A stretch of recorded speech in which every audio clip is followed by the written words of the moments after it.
Hey, I'm Steve, the CRT guy. I work on CRTs here in my shop and document them here on this YouTube channel. Now today I have one of the ultimate Sony Trinitron collector's items, and that is the Sony KV-25th. This is a 5-inch Trinitron CRT television that was produced in 1994 by Sony. It's a limited edition special collector's item. It was sold at the time for $699. The CRT was originally packaged in a nice little box with some commemorative items and limited edition numbering up to 2,500. There were 2,500 of these units in total. So today I have one of these units here in the shop that was purchased by a Patreon member, and they have sent it here to be serviced. We're going to take it apart. We're going to look at the insides. We're going to do some service work to it and refresh some of the parts and get it ready and send it back to the client. So while we have it here, we're going to do as much looking and tearing down as we possibly can. So let's check out the Sony KV-25th. All right, how about this one? Definitely another rare CRT here in the shop today. This tiny little guy is the limited edition silver anniversary Trinitron, the KV-25th. And we're going to see if the autofocus on the camera can work for us. I'm not sure what's going on with that.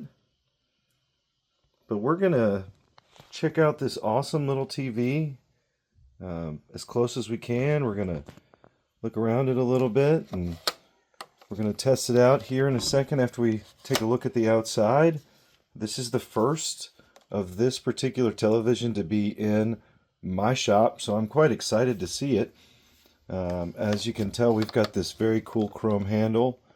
I have seen a lot of photographs of these, and they all seem to have a issue here with the maybe the paint that was used to coat this metal kind of degrading over here. So this is a common issue to see this to look just old and things like that. I'll try to see if there's anything I can do to clean that up some.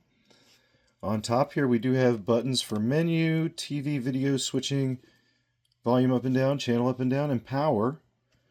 And I do not see a receiver or an IR spot to send in a remote signal, so this unit did not come with a remote control, and I'm going to assume there was no remote control ever with it. We do have an extendable antenna here, back for when we were able to just catch airwaves like this on a TV, and they had that old analog signal coming out. If we look back here, this is very cool. The limited edition model KV-25th. There were 2,500 of these, and this one does have a serial number right there, 854. And let's look down here. We have our connection point where we have DC 12 to 24 volts, and that is center positive on the barrel. We have an extendable antenna, which you could then stick it, and we'll run a test of that. I'll show you how that works. And then we have our video in and audio in over here for a composite video input, which is extra sweet. It's nice to have that. It is a color TV screen. I'm not sure what that little hole right there is for, but we will see when we open this up. We're about to power it on in here in a second. We have mono headphone jack right there. That's interesting. Yeah, I guess it would be mono because it's not actually taking in any stereo audio. All right, if we look down here at the bottom, it only uses about 30 watts, and it was manufactured in November of 1994. Let's see what we got over here. It's from Tokyo, Japan, and UL listed, made in Taiwan, and I believe that's about everything important under here. Let's see, up here we have a couple of rubber feet to hold it up. It does sit back at a little bit of an angle to angle this screen up towards your viewing area, just a tiny bit, thanks to those rubber feet and then the angle of the plastic here. Now this particular set does come with its own power supply, the AC600. That's an odd color. It's like a lime green. It's very hard to show. There we go. AC power adapter. This one's coming and pushing out 17 volts, center positive, and see right there, 17 volts, 1.9 amps, 38 watts. So it doesn't use very much electricity at all, under 40 watts. It's got a big barrel, and so that's interesting that this puts out 17 volts. This says 12 to, what did that say? It says between 12 to 24. So just note that the actual power supply that came with it, in case you can't find it, was actually outputting 17 volts DC. We're going to start here with the RF input, and the TV is powered on, so you just power the button, or push the power button like that, and it'll power it on and off. Right now it's on channel 3, and you can cycle through TV video here, and there is an on-screen menu that does give you some options on picture settings and the tuner. And the way I've got that hooked up in here is with this little adapter. And so you just buy one of these little adapters, and you can use these old TVs. They're coaxial on one end and like mono on the other, and then you can use the old cables that used to come with your TV.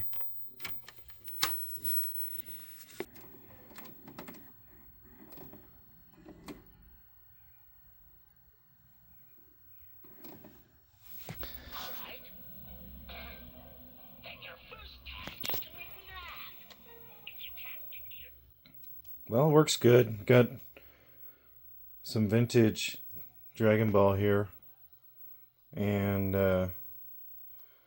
yeah, it looks pretty good for RF. I mean, we're definitely seeing a little interference here, but it's working. And that's how you would set it up on this old TV. It's the same way as if you were using the Watchman style TVs, just like this. That's how you get a signal into those old TVs, is using that adapter. Alright, now we're going to switch over to video input, AV input, and we will use this Super Famicom to output composite video to it.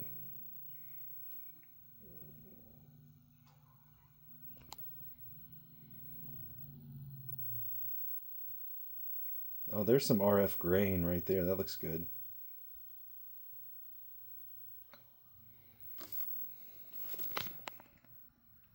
Let's test out the composite video from the Super Famicom right there.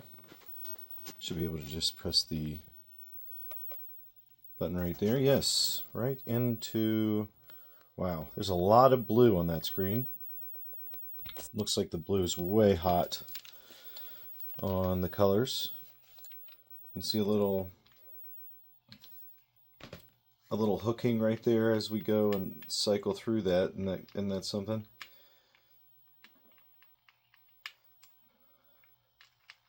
Interesting. Okay, let's try the 240p test suite. I want to see the colors. Wow.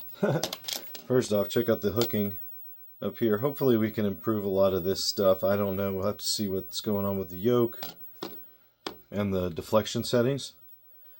Same thing down here. We've got hooking, lots of hooking and nasty little nonsense going on. Let's look at the colors. We'll see how bad. Do a dirty color test. So this is just going to be based on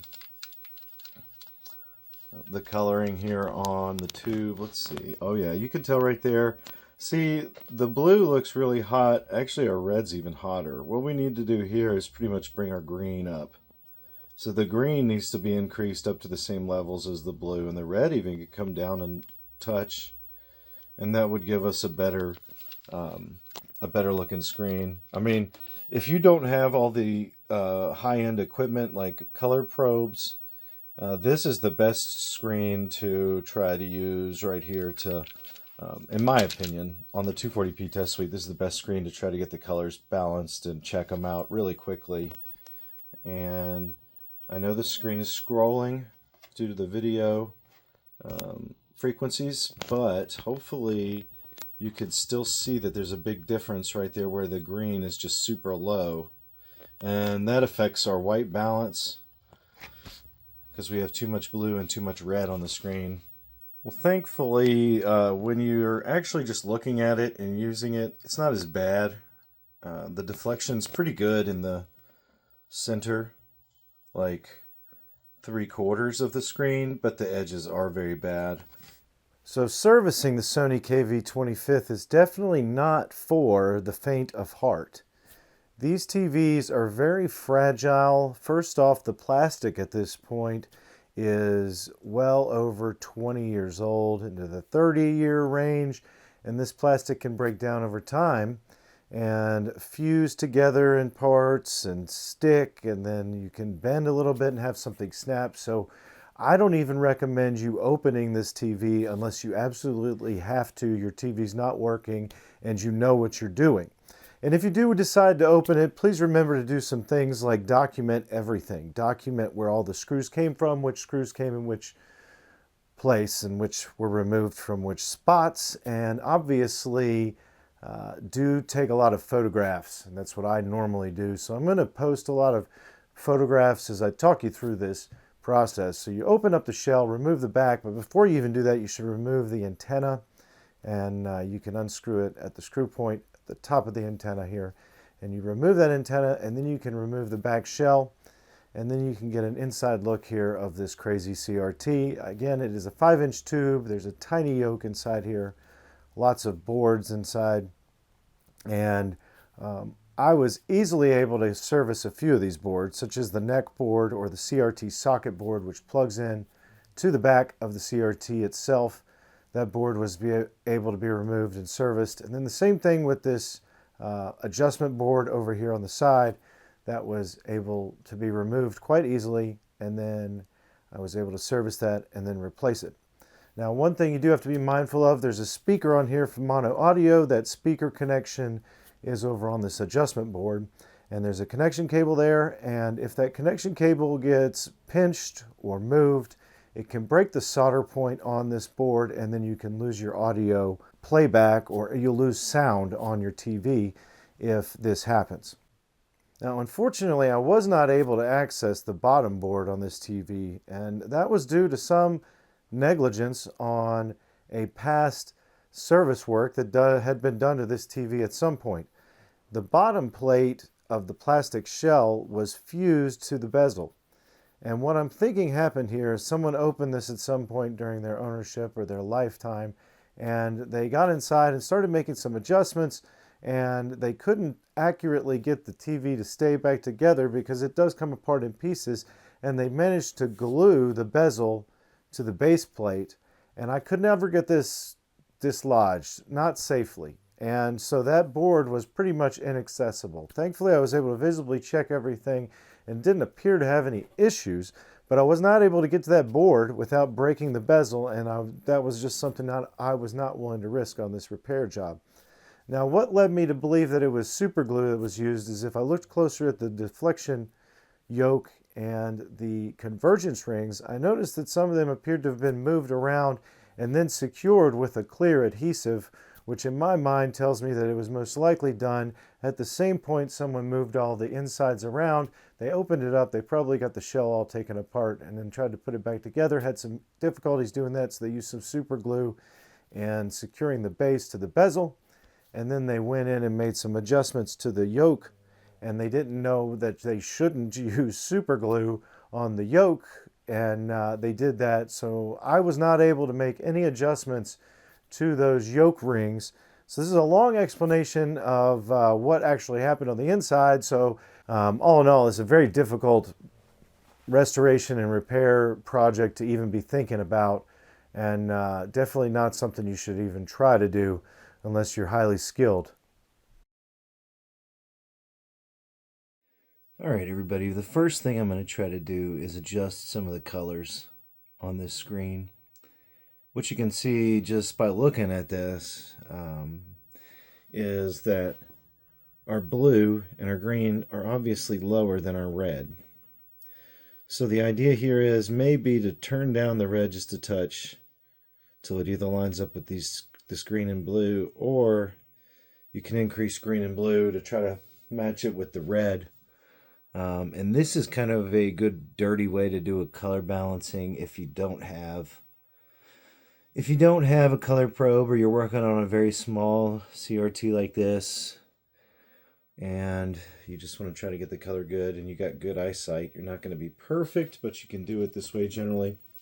There are a set of 5 potentiometers on the NECA here of this CRT, and we're going to check out what they do. They're labeled 1 through 5.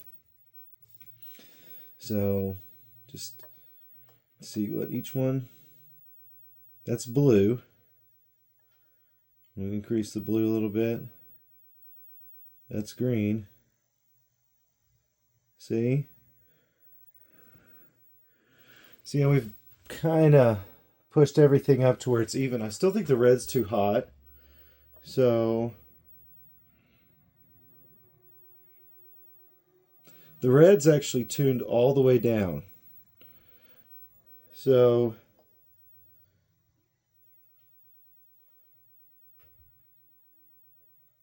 we'll have to bring the other colors up to the red.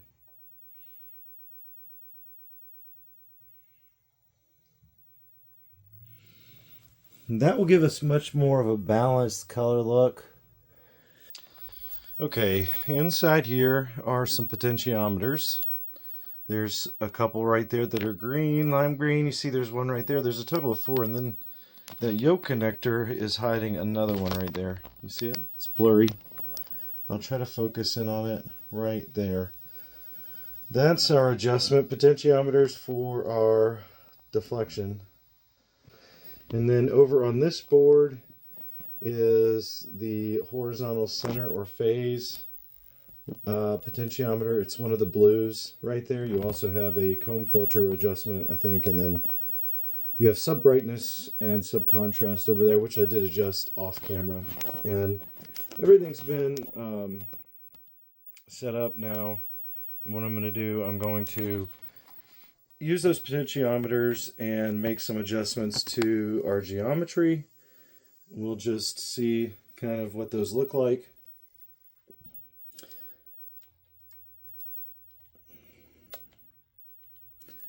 So this is a vertical center adjustment.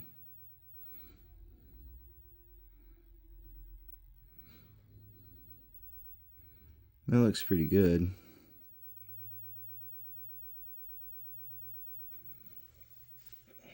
And then right next to that, let's see here. That's more of a linearity or warping. Ooh, there we go. That seems to improve that a little bit. Let's try this one towards the front side. Okay, that's vertical size. That's pretty obvious.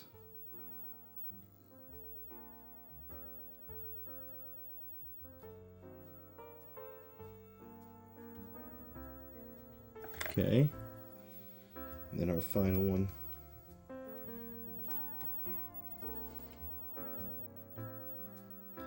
That's our, you know what that is? That's pin phase. Okay, so that's the 4 that we have to work with to try to make that screen look great. So you can make a couple adjustments that I didn't go through here. You can adjust the flyback for focus and G2 voltage if that's needed. And then if you go on the front of the TV, you can use the basic menu options there to adjust certain things with your NTSC color, like chroma and phase and bias and other things, just to tweak the colors as they come in through the composite or RF inputs. But hey, that's enough looking at this hardware. What do I really think of this television, and how does it look when you play video games on it? Well, allow me to show some footage here of just some composite video games being played through my Super Famicom. This TV really does produce a fine image. There's nothing wrong with it. It has fine color. The geometry is okay. It's not great, even though I was able to make some adjustments. It was very limited on the adjustments. I wasn't able to find any kind of extended service menu to go in and do further tweaking of the adjustments. So you're pretty much stuck with whatever you get. I really do think it's a cool TV, but it's mostly a novelty thing. It's like a collector's item, exactly what it was made to be. Aside from that, it's not a great example of a CRT to like play games on. I mean, don't get me wrong, it's fine and everything, but there's plenty of other options, even at 5 inches, that would cost you less money to play video games. You could go for one of the 5-inch PVMs and get those for a fraction of the cost of what this CRT will go for, and you'll get better image reproduction, better image quality, you'll get better geometry, better colors, you'll even get increased resolutions on inputs, and you'll be able to use PAL and CCAM and any of those other color formats. Because this thing, again, just is an NTSC television that does RF and composite video. So it's a lot of fun to work on, really cool item. I love documenting it. But as far as like a playable and usable CRT, this is really not what you're looking for. It's just an awesome collector's item, very unique, very cool, excellent piece of history. And I'm glad we got to restore and hopefully save this one for the next generation. But at the end of the day, it's not ideal for gaming. All right, guys, thank you for hanging out with me today and reviewing this Sony KV-25th. I enjoyed the opportunity to look at it. It's, again, a super unique and rare vintage piece of hardware, at least to find one working. Currently, I wasn't able to find a single one of these on eBay available. I know that when they do pop up, again, they sell for thousands sometimes. I mean, sometimes even without any of the accessories, you can get stuck with a $1,500 CRT. So unless you really have to have this Trinitron in your little Trini collection, you may want to skip out on it and try to find another Trinitron, or maybe you'll get lucky and one will just fall into your lap one day and while you're not looking for it. Aside from that, I thank you again for your time and your consideration of the amazing CRTs and appreciation for that hardware. If you did enjoy this video, do me a favor and drop a like, and do consider checking out the Patreon page. That's how all these CRTs you see every episode get serviced, is through lovely Patreon members on the Patreon page. Thanks again, everybody. Have a wonderful week. I'll see you next time with some more retro content.